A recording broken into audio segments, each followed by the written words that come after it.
Hello and welcome back to another video. Today I'm going to be talking about asexuality, and specifically how when talking about asexuality and discussing asexuality, it is almost essential to talk about sex itself.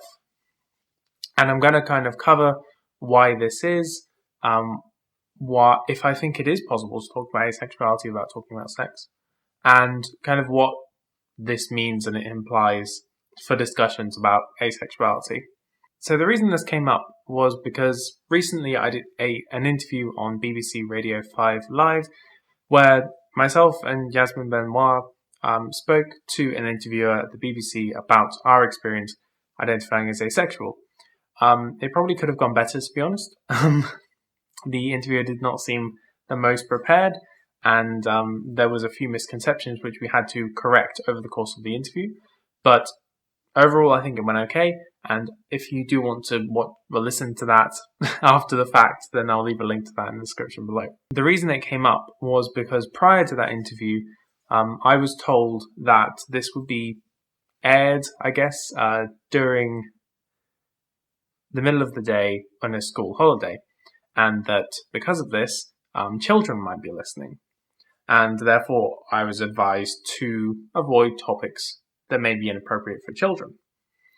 I wasn't told exactly what these topics were. Even when I asked, I was told not to really worry about it, but I felt like I was going into a minefield. I was thinking, how is it possible to talk about asexuality without talking about sex? And if so, is it appropriate to talk about asexuality to children and to teach children about asexuality? So that's kind of what I wanted to discuss today, and without further ado, let's get started. So as we get into why I think asexuality and sex are so inextricably linked, I want to specify that I am talking specifically about asexuality and not about aromanticism. And I think this is mainly where the, difference from other orientations comes in. Asexuality and aromanticism exist as separate orientations because of the split attraction model, which allows us to talk about different aspects of your attraction and your orientation as separate components.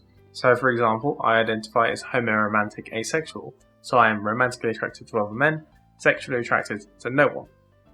And splitting up like this is very useful for me to digest my own attraction and my own feelings towards other people. But in separating the two, it means you can only talk about sex and sexual attraction when talking specifically about asexuality. It's very difficult to navigate a conversation about asexuality without mentioning sex and talking about sex, because in taking away the romantic aspect and putting that on another orientation, you are taking away the aspects that you might be able to talk about other than sex. Because obviously, in attraction and in relationships, there is a lot of things other than sex. But using the split attraction model to split it up means that asexuality, specifically as a sexual orientation as opposed to a romantic one, is inherently sexual. And honestly, if someone asks me what asexuality is, I don't know how I would go about that topic if I had to avoid talking about sex. Unless maybe if you were to use euphemisms or analogies, but that's just talking about it in a very indirect way. It's still broaching the topic, and some people may find that inappropriate in certain settings. So I think that kind of ties into why I feel more comfortable coming out as gay than coming out as asexual. Because if I'm talking about being homoromantic, I'm just talking about my romantic feelings towards people, which is a much less taboo topic and it's much more acceptable to talk about. Whereas if I'm talking about my asexuality, which for me is very different from my homoromanticism, I have to talk about it separately. It brings up the topic of sex, which I may not want to have. And I've mentioned this a couple of times already, but the real reason I think that asexuality is inherently sexual, and it's so difficult to talk about asexuality without talking about sex, at least for me, is because of the split attraction model, and because of aromanticism, and other romantic orientations which gave rise to the split attraction model. If we take aromanticism as an example, it is wholly possible to talk about aromanticism without talking about sex and without talking about sexual attraction. You can just say, for example, I'm not interested in having romantic relationships with people, or I don't feel my romantic attraction towards people, or I don't want to date, which may be true for a lot of aromantic people, but not necessarily everyone. That's the way you can talk about it without broaching the topic of sex and sexuality.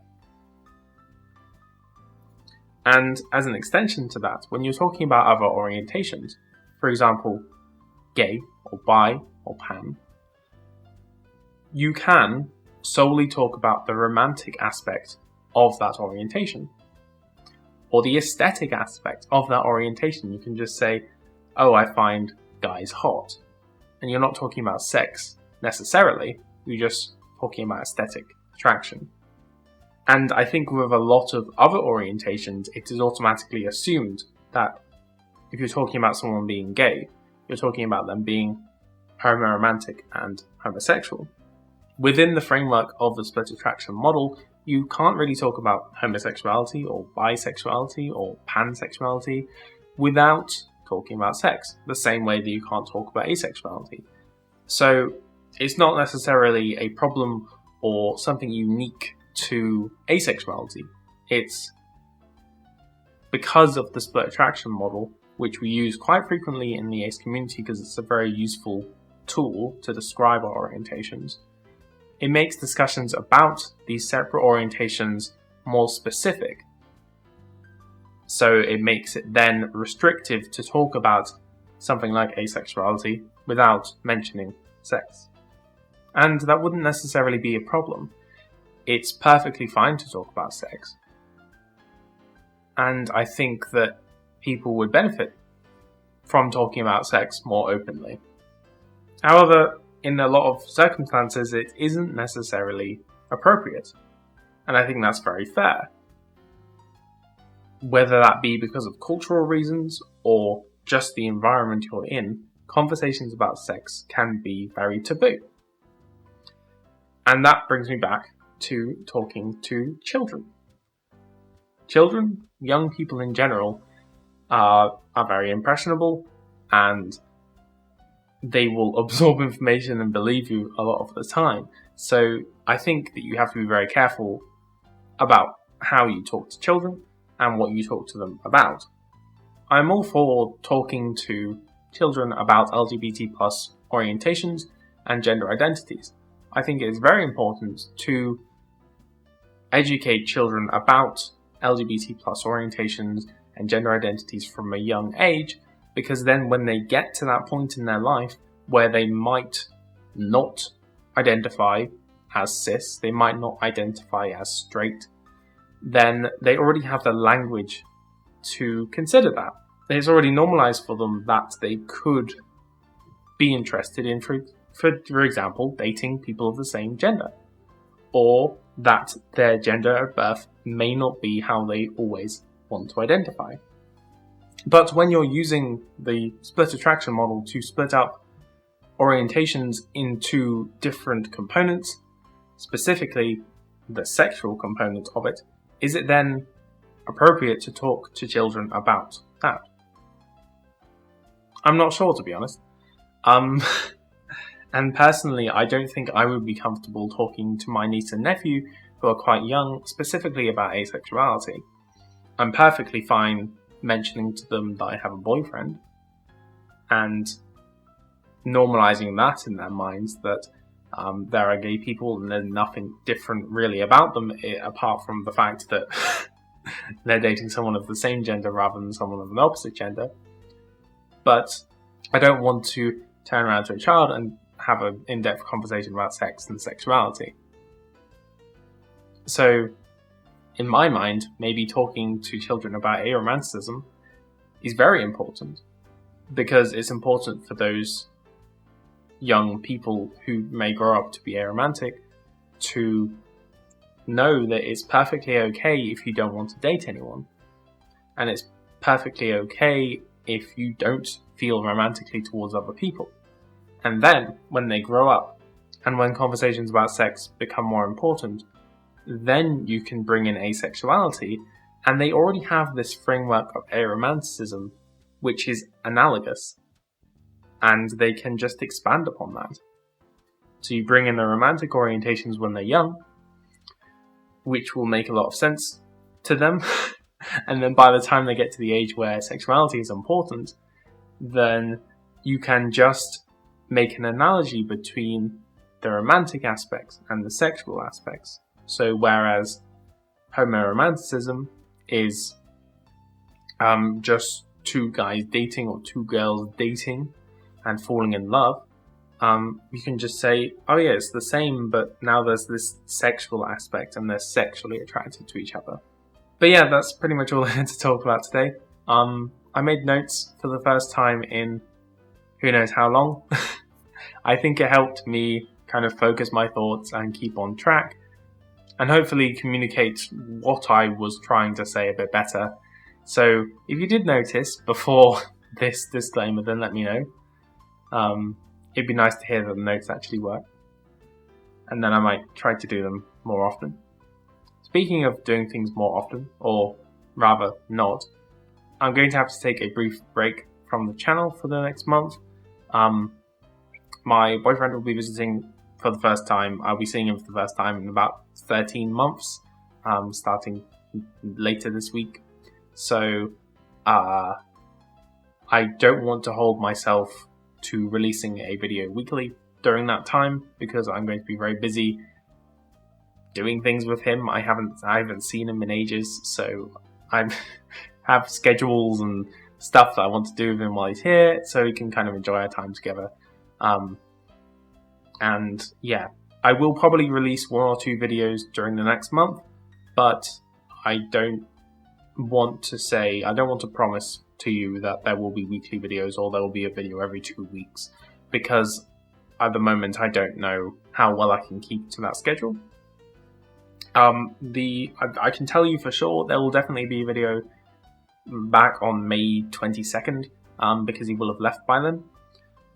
But until then, there might be a video or 2, but otherwise, assume that I'm on a break and there's not going to be anything. I'm also going to try and consolidate some ideas about the channel going forward and kind of plan a bit, so when I get back into the videos after this break, I can do them a bit better, because I know it's been a bit chaotic and random as of late. Also, my 5,000 subscriber milestone is coming up soon, which is incredible. So I think one of the things I'm going to do, depending on how busy I am, it may be the only thing I do, but definitely one of the things I'm going to do is I want to do it like a Q&A. I did a Q&A in a live stream fairly recently, but I don't know how many people watched that live stream, and I think having it in a video format where it's more focused is maybe more, it's easier to watch than like an hour, 2 hour long live stream, however long I did that for.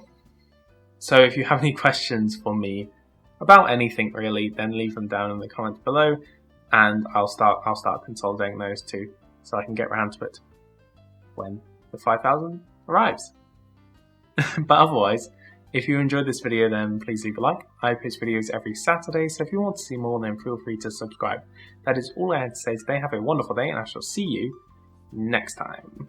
The problem with writing notes is that I'm going to have less material for the outtakes. Oh yes, I don't like sex and blah blah blah blah. It helped me speak a bit better and enunciate my